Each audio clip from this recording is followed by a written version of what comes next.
Apat na panukala ang tinukoy ni Pangulong Bongbong Marcos na maisabatas sana as soon as possible.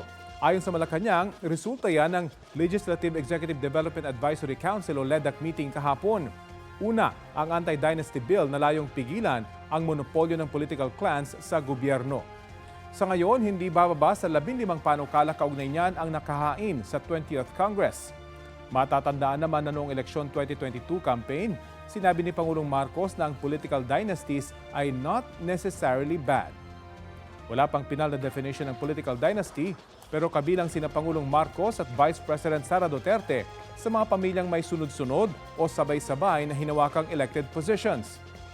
Ikalawa sa mga ipinaprioritize ng Pangulo ang Independent People's Commission Bill.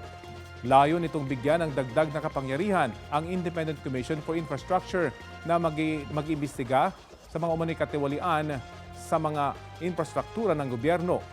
May tig-isang panukalang kaugnay niyan ang nakabinbin sa Kamara at sa Senado.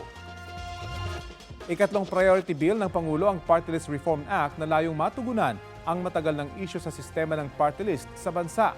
Hindi raw kasi kinakatawan ng ilan sa mga ito ang mga totoong marginalized at underrepresented na sektor sa bansa.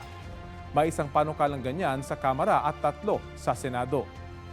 Panghuli sa priority bills ng Pangulo ang Cadena Act o Citizens Access and Disclosure of Expenditures for National Accountability. Author niyan si Senador Bam Aquino. Kung maisabatas, itataguyod ng Cadena Act ang transparency at accountability sa paghawak sa kaban ng bayan sa pamamagitan ng Digital Budget Portal. Ang LEDAC ay nagsisilbing gabay ng Pangulo at NEDA o ngayon Department of Economy, Planning and Development para sa programa at polisiyang pang-ekonomiya ng bansa. Chairman nito ang Pangulo at kasama sa 11 pang miyembro ang Vice Presidente.